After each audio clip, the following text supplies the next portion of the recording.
Hey guys, how you doing? John the Ninja live in the dojo, or the dojang as the Koreans say.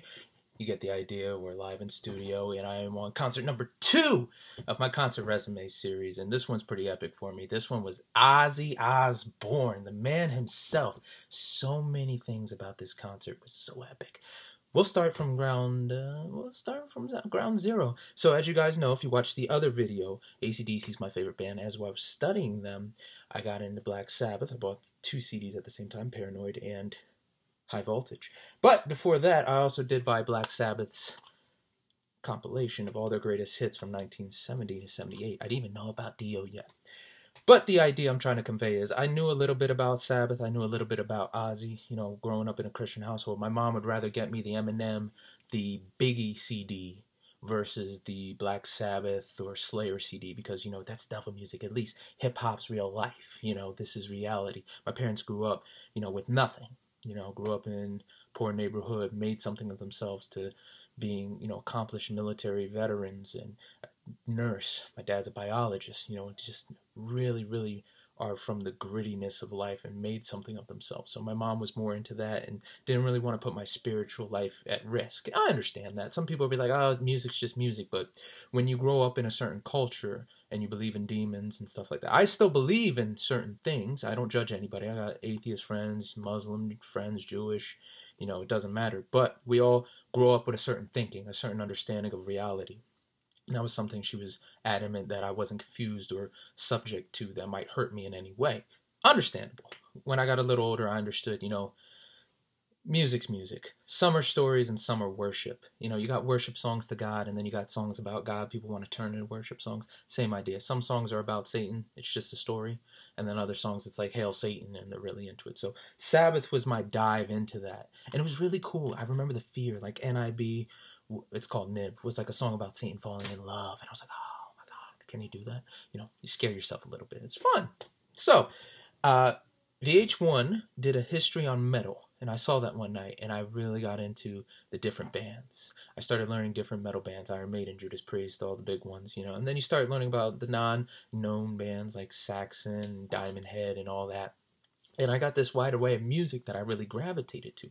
So Ozzy Osborne was one of those characters, one of those artists I really got into. And Judas Priest too, that's important down the road. I'll tell you why later. But, you know, other than Judas Priest, Ozzy was a guy. My dad, like I said, is not a big dude that respects a lot of musicians. You know, he's one of those Russian judges. You really gotta impress him. And Ozzy Osbourne is one of those guys. He just liked the music. And I was like, oh, I love it. So got into Ozzy. Ozzy actually came out, I believe this is 2008. This is Black Rain. This is not what the CD cover looks like now. I bought it when it first came out, right off the presses at Walmart. And I missed that tour. That was with Zakk Wylde before he left. But good songs, good, but just didn't see him live. So, fast forward, it's 2010. I'm in high school, and the basketball team, which I am so fortunate enough to actually be on the varsity squad. I don't know what our coach was thinking. I still love you, Coach Hobbs. He tells us that Westchester is happening on the weekend of December, I want to say 3rd and 4th. So that's Friday and Saturday. It's a big tournament. It's real fun. It's like the inaugural games of the season. Well, I also get wind that Ozzy is coming to North Jersey, to the Izod Center at the Meadowlands. And I'm like, I ain't going to miss that. So I told Coach, and Coach understands. Very, very unbelievably understands. Very, there's a word that's missing. There's a word that's missing. Very understanding, but it's a bigger word I'm thinking of. But anyway, Coach allows me to go with my dad. So my dad and me buy tickets early. I trust my dad to buy the tickets. I'm like, Dad, do your best. Just allow me to know what you're getting. And my dad came through for me. He got tickets way closer than if you watch the Royal Rumble video, is like super close tickets on the side. So here's the stage and we're over here, you know, super close. And I'm a big Nets fan. New Jersey Nets are all in for me in my heart. So we're going to the Izod Center. We're going to go see Ozzy.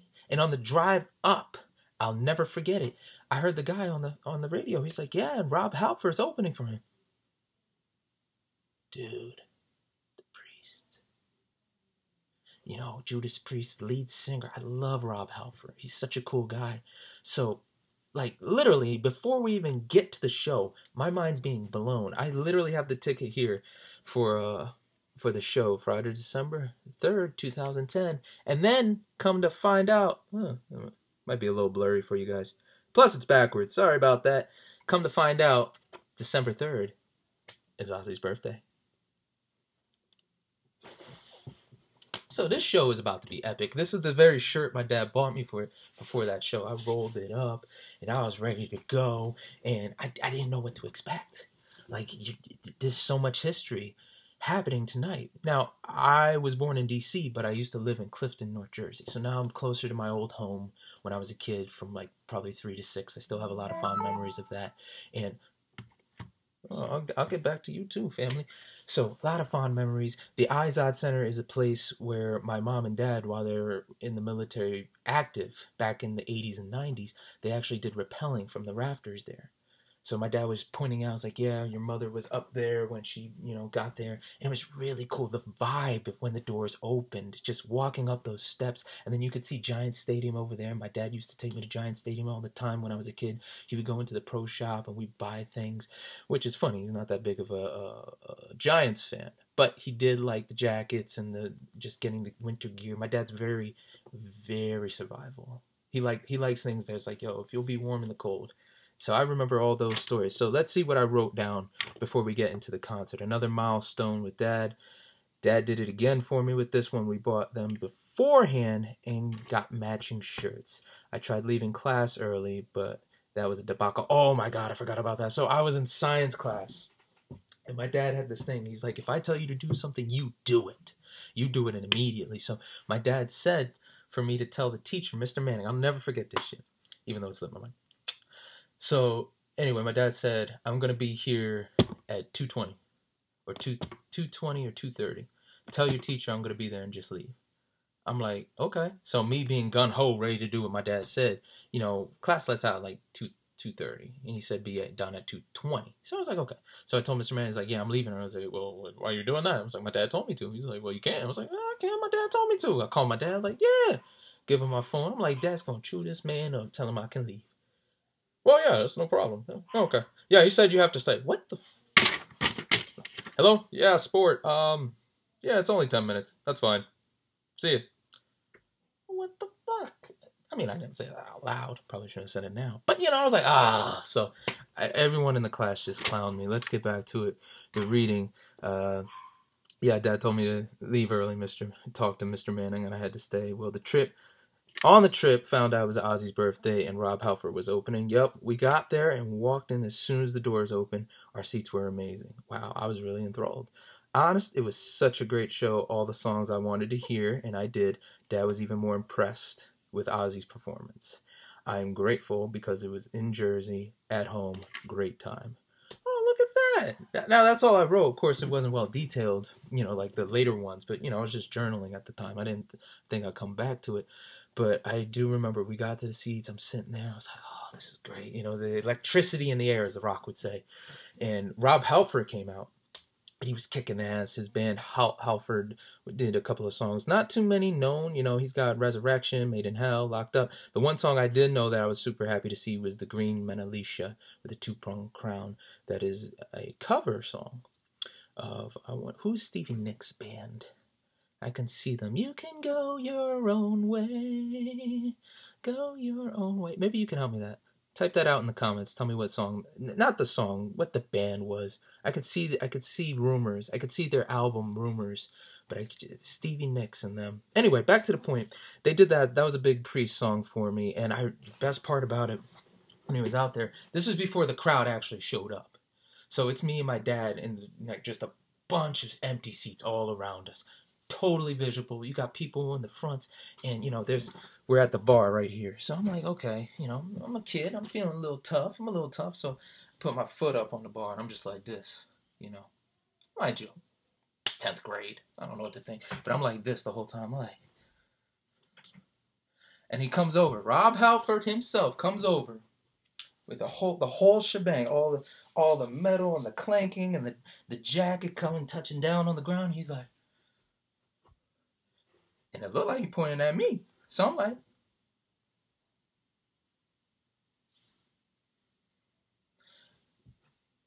Rob Halford did that. He's like, you. I was like, yeah!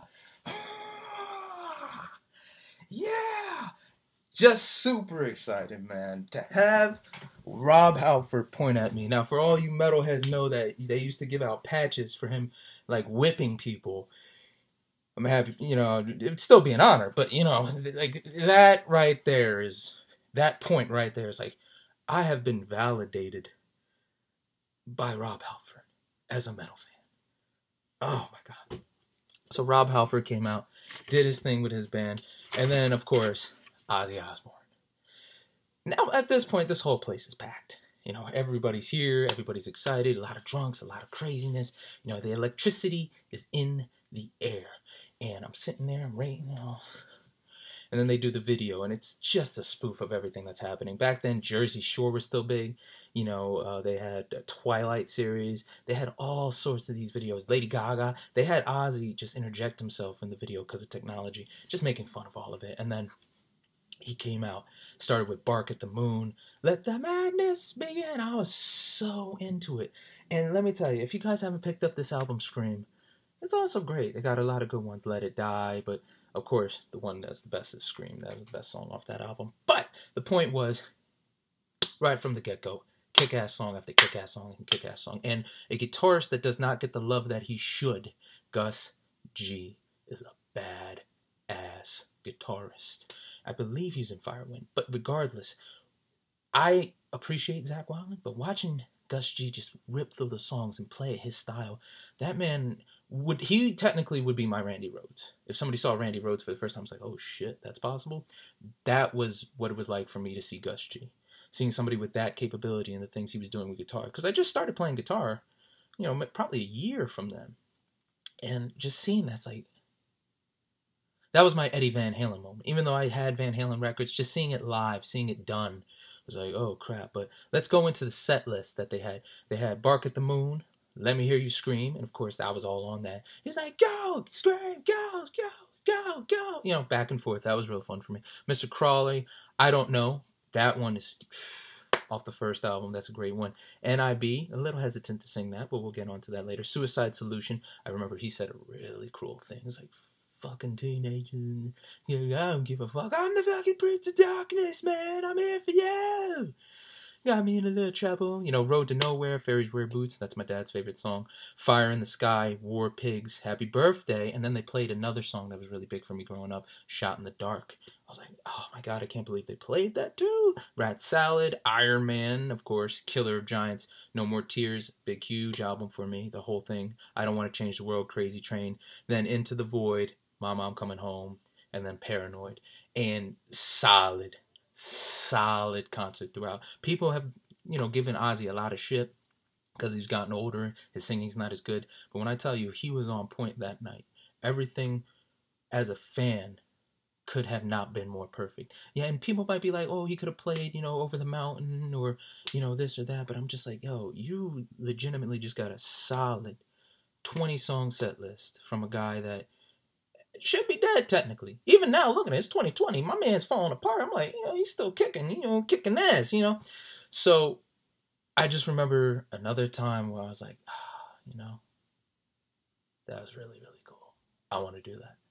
I want to be on stage. Because he was like, I want you to go fucking crazy. You have my permission to go as fucking absolutely wild as you want.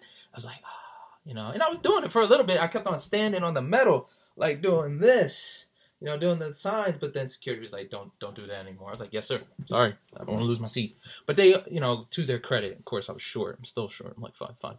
So I must have been like 5'3" or 5'2" back then.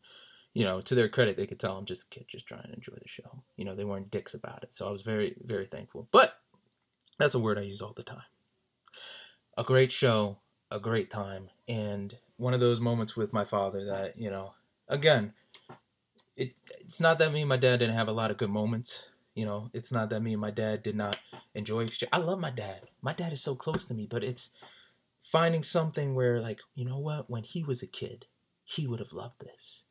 You know, that camaraderie of us enjoying. Anytime we go shooting or anytime we're talking about a certain subject we both love. Like, I love talking Star Trek with my dad. That's why these concerts mean so much to me with him. Because these are moments like, hey, I generally love this. You generally love this. We're together enjoying this time. And even after the show, my dad was talking to my mom. He's like, yeah, Margaret, he's still got it. You know, he's been doing this for, you know, something years, and he came out and he's still moving. So, you know, again, not to rub it in anybody's face, but for my first two concerts, those are some kick-ass times. We'll get back to you with the next video. The third concert, another Ozzy one, is going to be Black Sabbath at the Wells Fargo Center. So until next time, guys, God bless, be smart, and don't do anything stupid. God bless. I said it twice. Yes, I did.